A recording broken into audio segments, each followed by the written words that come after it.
Assalamualaikum warahmatullahi wabarakatuh. Perkenalkan, nama saya Muhammad Firsan Wijaya dari kelas non-reguler semester 3. Di sini saya akan mereview kembali pertemuan yang ke-15 yang disampaikan oleh Profesor Dr. Haji Hini Nuraini SMH beserta asisten dosen Dr. Muhammad Rini Eridayandi SMH.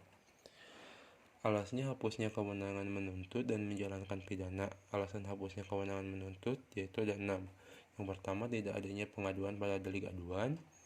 Yang kedua, nebis in idem pasal 76 KUHP.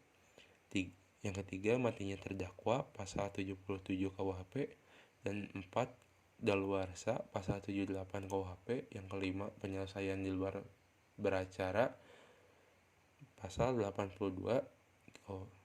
Yang keenam, adanya abolisi dan amnesti diatur di luar KUHP.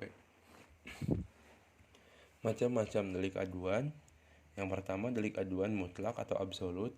Suatu delik atau tindak pidana yang karena sifatnya terdiri dari kejahatan, maka hanya dengan pengaduanlah baru dapat dituntut. Yang kedua, delik aduan relatif. Delik aduan yang tidak bergantung pada sifat kejahatan, melainkan pada hubungan antara si pelaku dengan kejahatan itu atau pembantunya dan orang yang dikenakan kejahatan itu. Keistimewaan atau kekhususan delik aduan absolut. Yang pertama, dalam delik aduan absolut yang diadukan adalah peristiwa hukumnya. Yang kedua, dalam delik aduan absolut pengaduannya tidak dapat dipisah-pisahkan atau on split bar.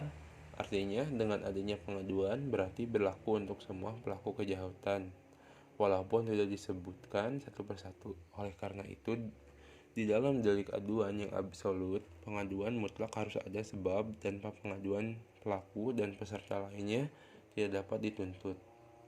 Nebis in idem, syarat nebis in idem. Yang pertama, ada putusan hakim yang mempunyai kekuatan hukum tetap. Yang kedua, putusan yang dijatuhkan berlaku untuk orang yang sama. Yang ketiga, perbuatan yang dituntut kedua kali adalah sama dengan yang pernah diputus.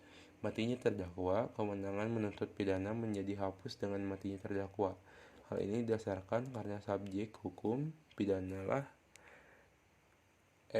hanyalah orang, sehingga yang dapat mempertanggungjawabkan suatu perbuatan yang berupa tindak pidana hanyalah pelaku tindak pidana tersebut. Daluarsa. Alasan diberlakunya daluarsa adalah karena sangat mempengaruhi daya berlakunya penuntutan, sehingga memperlemah ingatan terhadap gangguan atas ketertiban yang telah dilakukan. Dengan demikian mengurangi pula kegunaan dari penuntutan atau pemidanaan.